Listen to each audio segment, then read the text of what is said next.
우리는 계속해서 하나님과 우리와의 관계에 대해서 말하고 있습니다.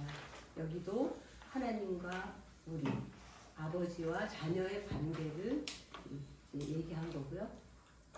우리의 모든 신앙의 삶은 아버지와 나, 하나님과 우리와의 관계에서 시작이 되기 때문에 저희는 계속해서 우리가 얼마나 하나님과 깊은 관계와 친밀한 관계와 그리고 조금만 어떤 행동을 하더라도 어떤 사인이 있더라도 그 의미를 알아듣는 그러한 가까운 관계로 주님을 섬기느냐가 우리 신앙생활의 가장 중요한 관건입니다.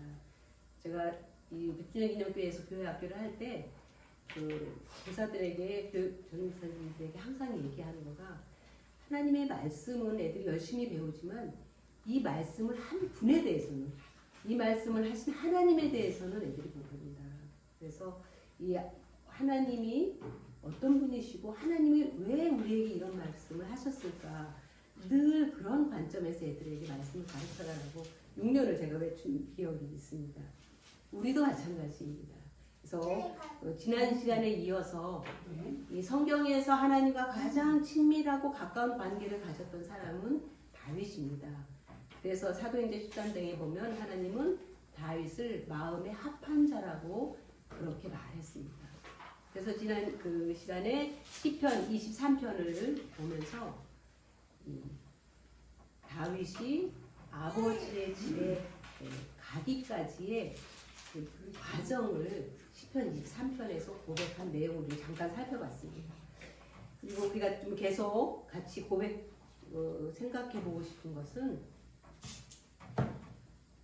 이 성경의 내용을 아는 것보다 내 상태가 어떤 건지, 내가 믿고 있는 것이 어떤 형태인지를 살펴보는 게 더 중요합니다. 왜냐하면 내 상태를 바르게 잡고 바른 마음과 신앙으로 그 하나님의 말씀을 나에게 적용해야 되기 때문입니다.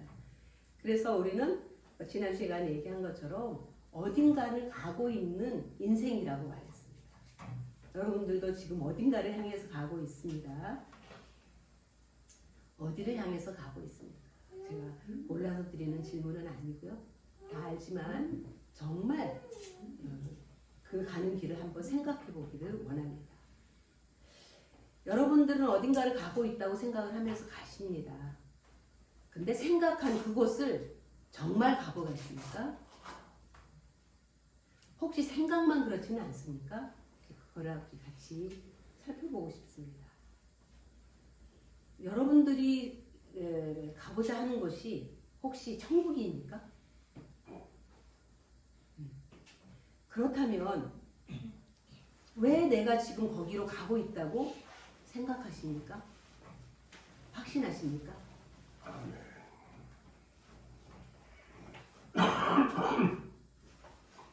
혹시 교회 다니기 때문에 거기로 갈 수 있다고 생각하십니까?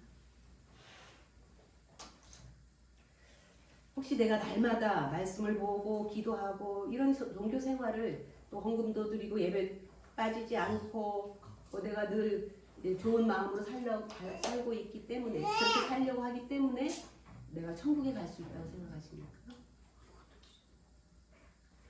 내가 천국에 간다고 하는 그 목표와 그 갈 수 있는 원인을 한번 깊이 생각해 봐야 될 것입니다. 제가 여러분들을 복잡하게 해드리려고 드리는 말씀이 아니고 생각해보자고 하는 말씀입니다. 왜냐하면 성경은 계속해서 생각하라고 얘기했기 때문에 이 시대는 생각하는 것을 멈추라고 얘기하기 때문에 저는 성경의 말씀대로 우리가 생각해보자는 것입니다. 혹시 나는 천국을 향해 가고 있다고 믿는데 내 생각과 달리 전혀 다른 곳을 향하여 가고 있지는 않을까요?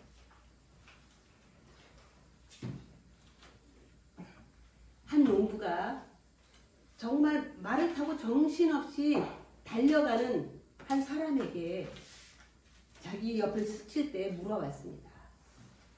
여보시오, 어디를 그렇게 정신없이 빨리 달려가시오? 하고 물었습니다. 그랬더니 그 말을 기억하는 사람이 이렇게 말합니다. 아니 왜 그것을 나에게 물으시오? 이 말에게 물어보시오. 달리는 말이 알지 않겠소? 어떻게 생각하십니까? 요즘 같으면 말이 아니라 내비게이션이겠죠. 우리는 사실은 내가 어떤 목적지를 향하여 간다고 생각을 하고 열심히 달려갑니다.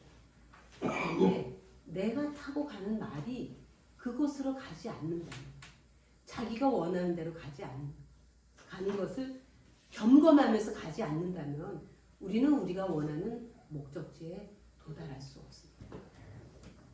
실제로 정말 구원받는 사람이, 교회 다니는 사람들이 다 구원받느냐? 성경은 아니라고 말하고 있어요. 그래서 생각해보자는 거예요. 만약에 내가 생각하는 것과 전혀 다른 것이라면 어떻게 할 것입니까? 다른 것이라면 다시 점검해봐야죠. 그럼 우리는 내가 원하는 것을 도달하려면, 다른 것이 아닌 도달하려면 무엇을 생각해야 될까요? 중요한 것은 내가 생각하는, 내가 가려고 하는 목적지까지 가는 길입니다. 내가 생각하는 목적지가 있습니다. 그런데 거기까지에는 가는 길이 있습니다. 이 길을 우리가 생각해야 됩니다. 우리는 어차피 이 길을 가야 돼요. 그런데 이 길을 어떻게 가느냐입니다. 누구나 길을 간다고 생각하지만 그 길을 어떻게 가느냐입니다. 또 그 길을 누구와 함께 가느냐. 여러분들은 천국을 가기를 정했습니다. 다 소망하고 있습니다.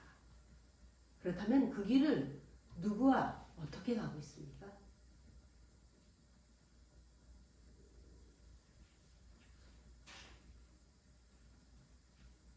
중요한 것은 누구와 함께 어떻게 가느냐를 정확하게 아는 것과 실천하는 것이죠.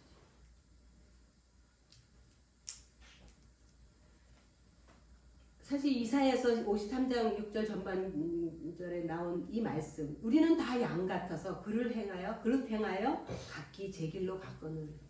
사실 정말 대책 없는 양들 아닙니까?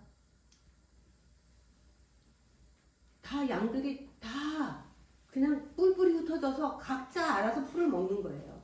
주변에서 위험한 어떤 것이 있든 맹수들이 오든 그런 것도 알지 못하고 다 각자 흩어져서 제 길을 간다는 거예요. 근데 제 길을 간다는 거가 다 위험 요소들이 있는 것이죠. 그리고 이 양은 그 위험 요소들을 해결할 수 있는 능력이 없는 거예요. 그래서 양들은 자기가 가야 될 목적지도 모르고 또 가야 되는 길도 모르는 존재입니다. 그런데 우리도 이 양처럼 갈 곳도 갈 길도 잃어버린 존재가 아닐까요? 우리 이전에 다 그랬죠. 양 같아서 갈 곳도 갈 길도 잃어버리고 살았습니다. 근데 우리는 예수님을 믿게 되었습니다. 그래서 여러분들은 갈 곳과 갈 길을 찾았습니까?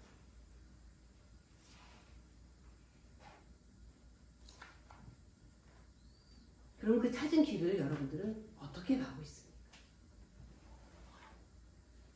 길 잃은 양들을 위해서 예수님이 목자로 이 땅에 오셨습니다. 그래서 요한복음 10장 11절에는 나는 선한 목자라. 선한 목자는 양들을 위하여 목숨을 버리거니와. 당신이 길 잃은 양들의 선한 목자라는 거예요. 그리고 당신은 그 양들을 위해서 목숨까지도 주겠다는 것입니다. 이 이야기는 이 목자는 철저하게 책임 있게 끝까지 이 양들을 보호하고 아버지의 집에 데려가겠다는 것입니다. 그렇다면 이분만이 우리를 아버지 집에 데려가실 수 있는 분입니다. 맞죠? 구원은 예수 그리스도 그 이름 한 분에게만 주셨습니다.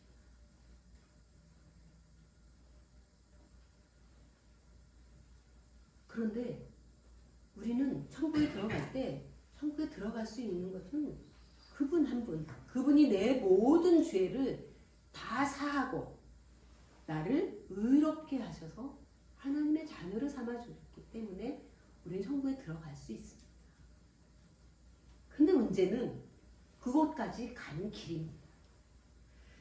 우리 에베소서 6장에 보면 마귀는 우는 사자처럼 쉴 새 없이 믿는 자들을 주변을 돌면서 그 양들을 빼앗아 가려고 우리를 그 길에서 떨어뜨리려고 수도 없이 공격해 온다고 말하고 있습니다.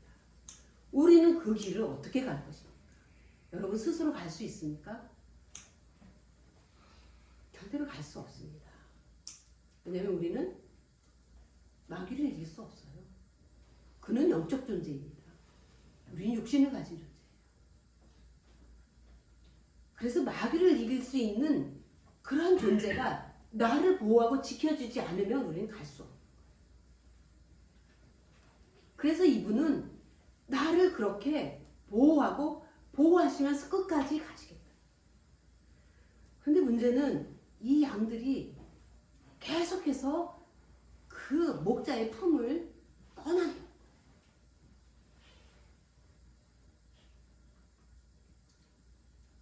이 시편 23장 6절에 보면 지난 시간에 본 것처럼 이 하나님이 당신을 모세를 다윗을 아버지의 집 여호와의 집까지 데려다 주어서 영원히 살게 하실 거라고 다윗은 확신하고 있습니다. 왜 그렇습니까? 내 평생에 지금까지 살아온 다시 말하면 시편 23편 1절에서 5절까지의 말씀 에서 고백한 대로 내 평생에 그 하나님의 선하심과 인자하심이 나를 항상 지켜주셨고 이끌어주셨고 나는 그 보호하심 아래 선하심과 인자하심 아래 나는 항상 따라갔다는 거죠. 순종하여 그에게서 벗어나지 않았다는 거죠. 내가 이렇게 갈 때에 하나님은 나를 당신의 집에 이끌어 드릴 거라고 고백하고 있습니다. 여기에 말한 이 내 평생에 목자를 따라가는 삶을 살았다는 거예요. 다윗이 그렇게 살았다면 우리는 어떻게 살아야 될까요? 다윗이 이렇게 확신한 이유는 여호와가 나의 목자일 때 자신에게 부족함이 없었다. 그건 다윗이 얼마나 많은 고난을 겪었습니까? 그는 골리앗을 죽이고 나서 사울 왕의 마음에 들었습니다. 그래서 그는 사울 왕의 사위가 되었어요. 그런데 장인 사울의 미움을 받아서 끝없이 그 살해의 위기 속에서 도망다니다. 그리고 좀 왕이 되었을 때에는 좀 평안하다 싶으니까 그 아들이 아버지를 죽이겠다고 다윗을 쫓아냈어요. 아들을 피해서 도망다닌 시간들이 얼마나 비참해요. 장인에게 쫓겨서 동굴로 사막 광야로 돌아다닐 때에는 너무 힘든 시간들을 보냈습니다. 불황아들과 같이 다니면서 생명을 유지해야 됐고 정말 부족하기 짝이 없는 거예요. 먹을 게 없어서 그 절기마다 그 양치는 집에 가서 양털을 깎아주고 먹을 것을 얻어서 먹는 그러한 삶을 수년을 살았습니다. 그런데 그는 나에게 부족함이 없었다고 고백합니다. 이거는 눈앞에 보이는 현실적인 문제를 얘기하는 게 아니에요. 그러한 수많은 광야와 동굴과 생명 위협의 위기 속에 있었지만 항상 목자 되신 하나님이 지켜주셨다는 것입니다. 다윗은 양과 같은 자신을 여호와께서 목자처럼 삶의 모든 여정에서 인도하여 주셨다는 것을 체험 속에서 고백하는 것입니다. 다윗은 목자였습니다. 양을 기르는 목자였습니다. 사무엘서에 보면 자기 양을 지키기 위해서 사자와 싸웠고 곰들과 싸워서 그들에게 찢겨 죽을 수도 있는 위기 속에서도 그들은 목숨을 바쳐서 다윗은 양을 지켰습니다. 목자가 어떻게 양을 사랑하는지를 다윗은 알기 때문에 다윗은 하나님을 그렇게 사랑했습니다. 그렇게 신뢰했습니다. 그리고 이 목자, 목자 되신 하나님께서 나를 어떤 위기와 공경 속에서 부족함 속에서도 나를 보호해 주시고 지켜주시고 채워주실 거라는 것을 다윗은 신뢰했습니다. 그게 목자의 속성이기 때문입니다. 여러분, 양은 성경에서 가장 먼저 나온 동물 이름입니다. 물론 이제 마귀의 도구가 된 사탄, 뱀이 가장 먼저 나온 동물이고요. 그 다음에 나온 동물이 양입니다. 그리고 이 계시록 22장에 가장 마지막에 나오는 동물의 이름도 어린 양입니다. 양의 속성은 사실은 목자의 속성과 아주 긴밀하게 연결이 되어 있습니다. 한번 양의 특성을 한번 살펴볼까요? 양은 시력이 나쁩니다. 그래서 앞을 못 봐요. 길을 찾아갈 수가 없어요. 그래서 앞에 어른거리는 것을 따라갑니다. 그래서 무리지어 다니는 거예요. 혼자 가면 아무것도 안 보이기 때문에 그냥 좌충우돌 하는 거예요. 근데 사실 하나님은 우리를 양이라고, 이스라엘 백성들을 양이라고 했고 주님은 우리를 양이라고 칭해 주셨습니다. 우리의 시력이 나쁩니다. 여러분도 우리 몽골 친구들 뭐 5.0, 6.0, 7.0도 있어요. 그 시력이 아니라 영적인 시력이. 그래서 누군가의 도움이 필요한 문제죠. 양은요, 중심을 잘 못 잡아요. 그래서 뒤뚱거리다 넘어지면 잘 못 일어납니다. 우리도 넘어지면 잘 못 일어납니다. 양은 이기적이고 제멋대로 자기밖에 몰라요. 그게 생존 방법이죠. 누구를 배려할 수 있는 여건이 아니에요. 그래서 이기적이에요. 제멋대로 돌아가요. 고집이 세죠. 그리고 양은 잘 속아서 야생동물들을 잘 따라다녀요.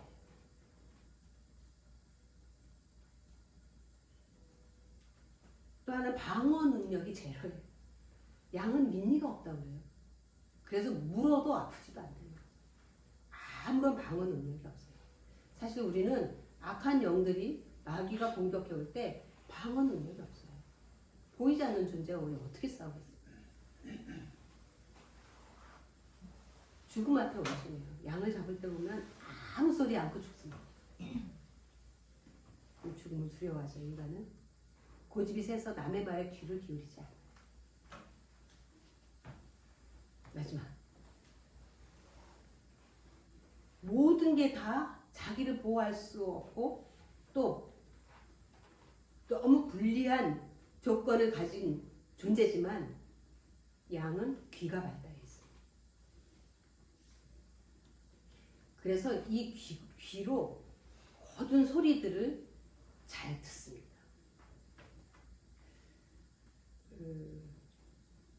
그런데 이 시편 23편 1절에 보면 내게 부족함이 없으리라. 이런 양의 특성을 가지고 어떻게 부족함이 없었을까요? 결국은 양의 모든 필요는 목자가 채운다. 아까 8가지의 그 양의 특성은 스스로 존재할 수 있는 여건이 하나도 없기 때문에 그 모든 부족한 필요는 목자가 채워주십니다. 그리고 자기의 삶의 체험과 경험을 통해서 다윗은 목자이신 하나님의 그 도움 때문에 부족함이 없이 살았다고 고백하고 있습니다.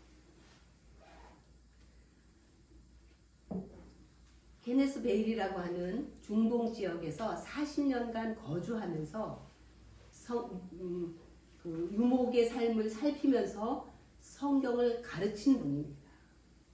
이분이 선한 목자라고 하는 책을 썼는데 그곳에 이런 이야기들이 나옵니다. 특히 이분은 19세기에 중동 지역을 여행하던 많은 여행객들로부터 그 유목 마을에서 일어나는 수많은 양떼들과 목자들이 그 삶을 살펴보고 그 이야기들을 다 수집해서 종합해가지고 이렇게 말하고 있습니다. 여러 목자로부터 동시에 들려오는 음성 가운데, 그러니까 그 팔레스타인에 가면 수백 마리, 때로는 수천 마리의 물들이 물가나 이런 목초지에 다 모인다는 거예요. 또 아니면 이제 그런 곳으로 가기 위해서 동네 어귀에 다 모이는 거예요. 그러니까 여러 집의 양들이 다 함께 섞여 있습니다. 그래서 이들은 어디가 우리 어느 양이 우리 집의 양이고 우리 주인이 어디 있는지 양들은 몰라요. 보이지도 않을 뿐더러 그 속에서 찾을 수가 없죠. 그런데 자기 주인의 목소리를 분별해내는 것은 양의 능력이라는 거예요. 아까 말했죠. 귀에 듣는 귀가 있다. 그래서 목자가 내는 소리를 듣는 거예요. 그래서 목자가 단순한 소리를 외치든 이름을 부르든 어떤 독특한 소리를 내든 노래를 부르든 양은 정확하게 자기 목자의 음성을 따라갑니다. 양이 어리석은 것 같아도 단 한 가지, 자기 목자의 음성은 어떤 소리 속에서도 찾아낸다. 이게 양의 특성인데, 우리가 하나님의 양이고 주님이 우리의 목자라면 우리는 어떤 상황에서도 내가 위험과 아니면 아주 곤경 아니면 아주 어려운 위기 가운데 빠졌을 때 아니면 아주 이 불합리한 죄 가운데 빠졌을 때 또 여러 사람들이 신앙에 그 위협을 가해올 때 나는 이 양처럼 내 목자의 음성을 듣습니까? 사실 양이 끝까지 목자를 따를 수 있는 건 바로 이 듣는 귀입니다. 그는 또 얘기합니다. 그러나 양들이 목자의 소리에 순종하는 것은 부르는 이름 때문이 아니라는 거예요. 계시마 하고 목자가 부를 때 계심이라고 하는 그 이름을 양이 듣고 가는 게 아니라는 거예요. 무슨 소리들을 내든 소리 그게 아니고 목자 목소리의 독특한 음색과 특성 때문에 목자를 확실하게 알아본다는 것입니다. 그러니까 이것은 관계. 이 양들은 목자를 계속 접하면서 목자의 특성, 그 목자의 목소리에서 나오는 그 목자만이 가지고 있는 그 음색과 특성과 그 성격 때문에 목자를 알아본다. 그래서 만약에 이제 목자가 양을 새로 사왔습니다. 양을 새로 사와서 이제 이 양이 우리 안에 들어왔습니다. 근데 이 양은 목자의 음성을 몰라요. 이 양은 옛날 목자의 음성만 알아요. 그래서 이 목자는 이 양에게 자신의 고유한 음성과 그런 고유한 선율을 반복적으로 계속해서 들려주면서 익숙하게 될 때까지 돌본다고 합니다. 사실은 주님은 우리에게 지속적으로 말씀하고 계십니다. 성령님을 통해서 우리에게 계속 하나님의 말씀을 기억나게 하고 그 말씀을 떠올리게 하고 그 말씀을 듣게 하고 그 말씀을 가슴에 새기고 순종하게 하고 그리고 그 말씀이 어떠한 그 주님의 마음에서 나와 있는지 그 뜻을 전달하면 계속해서 주님은 자기의 음색과 선율을 우리에게 들려주시는 거죠. 이렇게 주인의 선율을 익히게 되면 그 다음에는 다른 목자들이 와서 아무리 그 목자의 선율과 음색을 흉내낸다고 할지라도 절대로 따라가지 않는다는 것입니다. 아까 요한복음 10장 5절에서 말한 것처럼 양들은 절대로 낯선 사람을 따라가지 않고 그런 사람을 보면 도리어 달아난다는 것입니다. 양들은 낯선 사람의 목소리를 알지 못하는 것은 따라가지 않습니다. 그래서 고집스럽게 자기 주인의 목소리만 따라가는 거죠.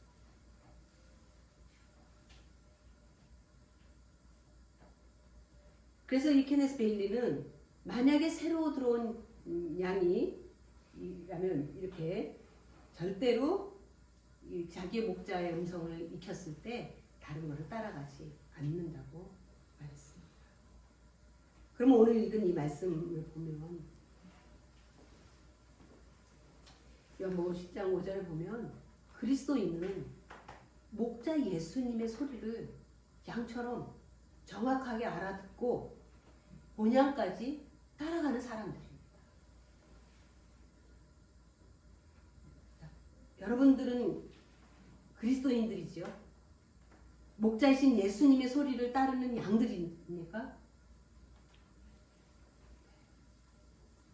양이라면 언제 어떤 상황 속에서도 목자의 음성을 구별해서 들을 수 있어요. 요한일서 4장 6절에 보면 이런 말씀이 있습니다. 한번 같이 읽어볼까요? 시작. 우리는 하나님께 속하였으니 하나님을 아는 자는 우리의 말을 듣고 하나님께 속하지 아니한 자는 우리의 말을 듣지 아니하니 진리의 영과 미혹의 영을 이로써 알느니라. 아멘. 여러분, 하나님에 속한 자와 하나님에 속하지 않은 자의 이야기입니다. 하나님께 속한 자는 하나님이 말하는 걸 들어요. 하나님에 속하지 않은 자는 하나님의 말을 듣지 못하는 거예요. 자기 주인의 말이 아니에요. 그런데 5절에 보면 이렇게 말씀이 있습니다.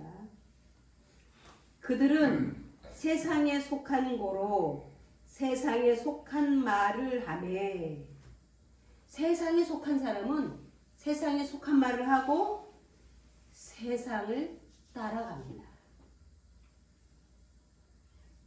세상이 그들의 말을 듣느니라. 세상은 같은 목소리를 내기 때문에 서로 다 통하고 따르고 알아듣는다는 거예요. 그런데 우리는 세상의 소리를 알아들을 수 없습니다.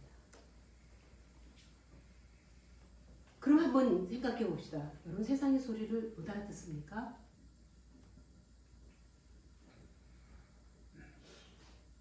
이 말씀 속에는 세상에 속한 사람은 진리의 영을 따르는 사람이고 세상에 속하지 않은 사람, 하나님께 속한 사람은 진리의 영을 따르는 사람이고 세상에 속한, 하나님께 속하지 아니하고 세상에 속한 자는 미혹의 영을 따르는 자. 그래서 이 미혹의 영은 반드시 심판으로 떨어뜨리는 것으로 우리를 인도하는 자.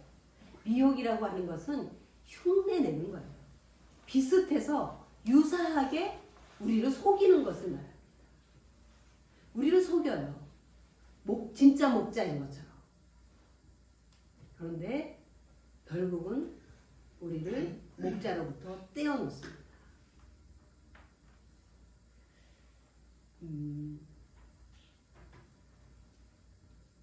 우리는 지금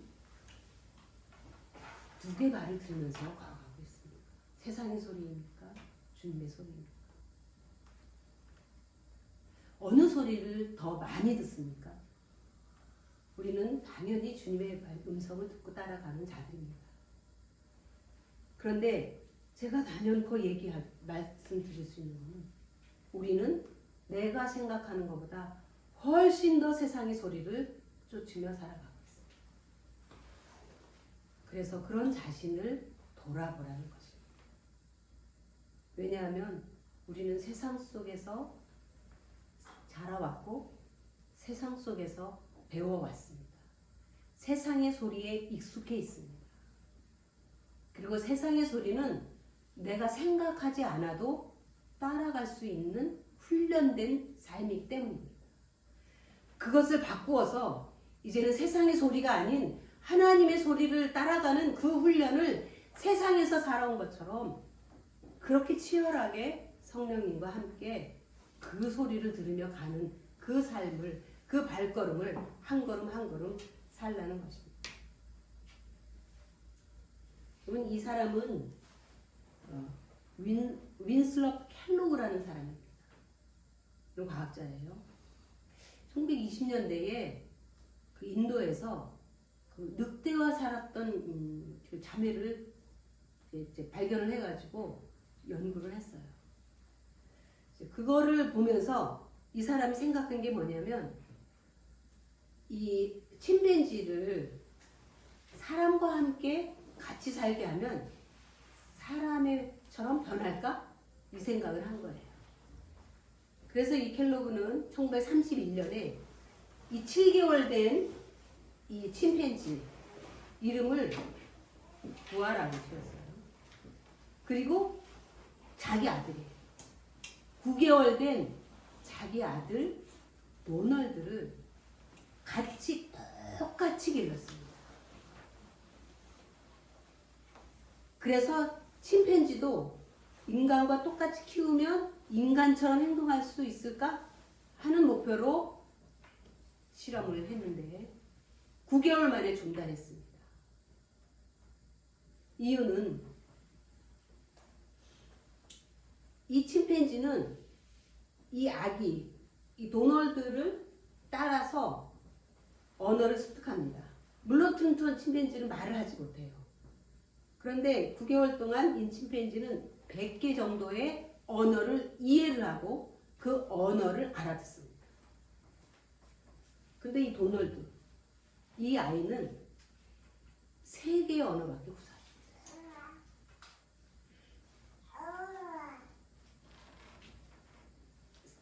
이 사람이 침팬지를 따라가고 환경을 따라가고 침팬지는 오히려 사람을 통해서 배웠어요. 물론 한계는 못 넣습니다.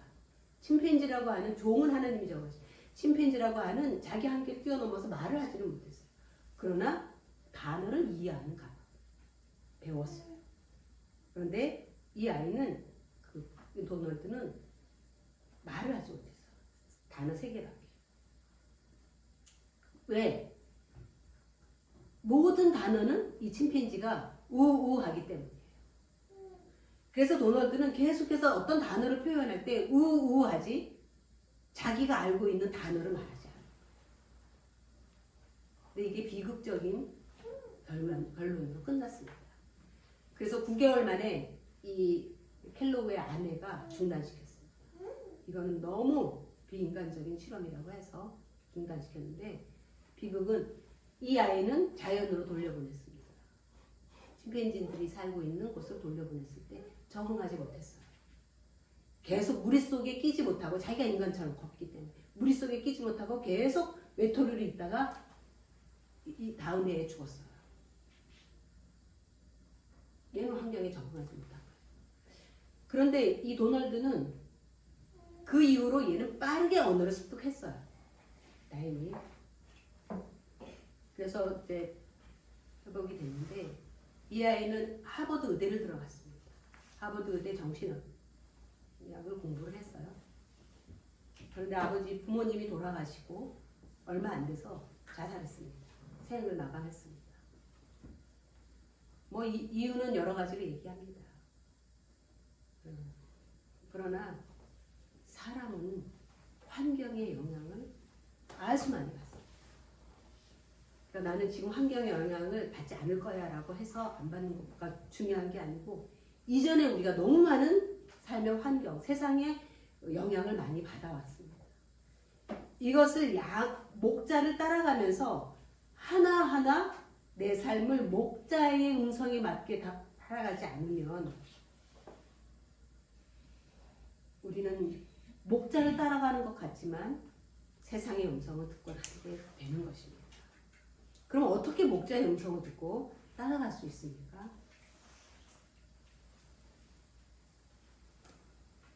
하나님의 말씀을 통해서 목자의 음성을 듣는 것입니다. 목자가 하는 말을 듣는 것입니다. 목자가 내게 무슨 말을 하는지를 듣는 것입니다.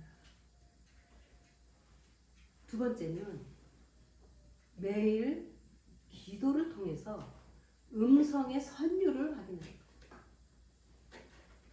이 음성을 나와 목자의 관계의 선율로 받아들이는 거죠.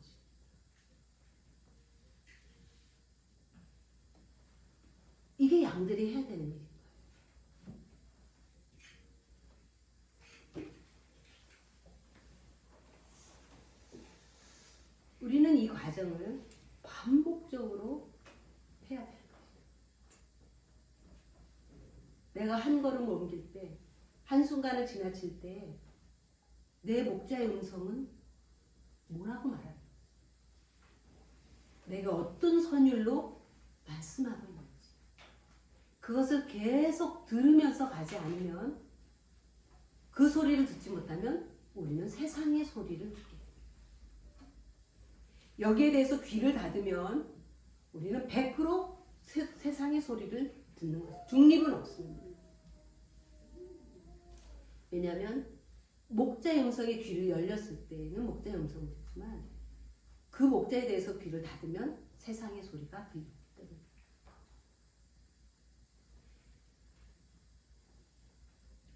세상의 소리와 목자의 소리를 겸하여 갈 수는 없습니다.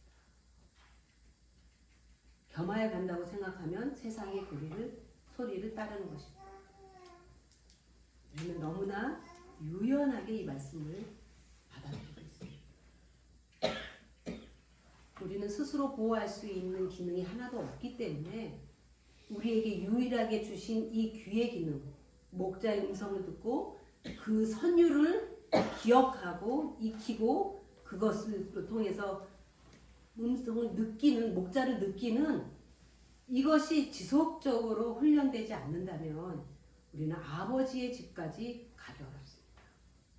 성령님은 반복하는 이 모든 과정, 매일매일 한 걸음 한 걸음 목자가 나를 인도할 때에 이끄는 과정 속에서 걷는 그 모든 발걸음, 그래서 목자와 양의 개인적인 관계를 더욱 깊게 기도와 말씀을 통해서 그리고 안전하게 아버지 집까지 인도한다는 것입니다. 이 과정 안에서만 우리는 아버지께 갈 수 있습니다. 이 목자를 벗어나고 아버지 집에 갈 수 있는 길이 있을까요? 없습니다. 이제 마지막으로 이 시편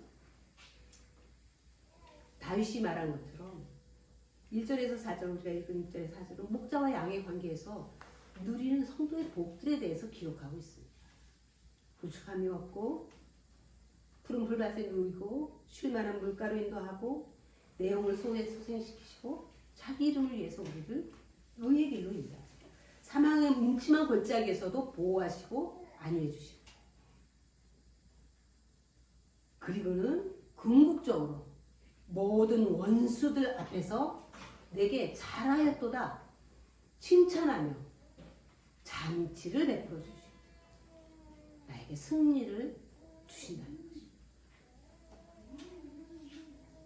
그리고 하나님이 주실 영원한 축복 그리고 여호와의 집에 영원히 거할 것이라는 확신을 지나온 삶을 통해서 확신할 수 있다는 것입니다.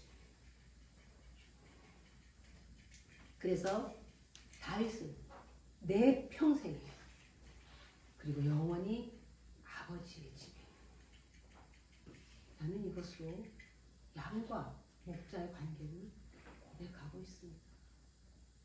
오늘 우리는 다 하나님의 주님의 어린 양들입니다. 목자의 소리를 잃어버리면 길을 잃습니다. 나는 괜찮아.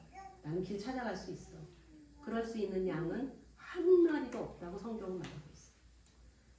나는 할 수 있다고 예외를 두지 마십시오. 겸손하게 다윗처럼 목자의 음성을 끝까지 놓치지 않고 아버지의 집에까지 갔을 때에 그곳에서 영원히 사는 축복을 두시게 되는 것입니다. 야, 목자의 음성을 다른 자들만 두시게 된다는 거죠. 우리 기회교회 성도님들이 정말 아버지의 집에 도달하기까지 정말 이 목자, 자기 목숨까지 십자가에서 내어주면서 우리를 이끌어가시는 이 목자를 끝까지 따라가며 이 복락들을 다 누리는 성도님들 되시기를 축원합니다. 기도하겠습니다. 주님, 길 잃은 저희들에게 목자로 오셔서 우리가 그토록 소망하는 아버지의 집까지 인도해 주셔서 감사합니다. 주님, 저희가 끝까지 주님 목자의 음성을 놓치지 않게 하여 주옵소서. 그리고 목자의 그 음성과 그 음성의 선율들, 음색들, 특성들을 아는 그런 진정한 친밀한 관계 속에서 즐겁게 그리고 기쁨으로 이 길을 가게 하여 주옵소서. 예수님의 이름으로 기도드립니다. 아멘. 함께 찬송가 376장을 읽겠습니다.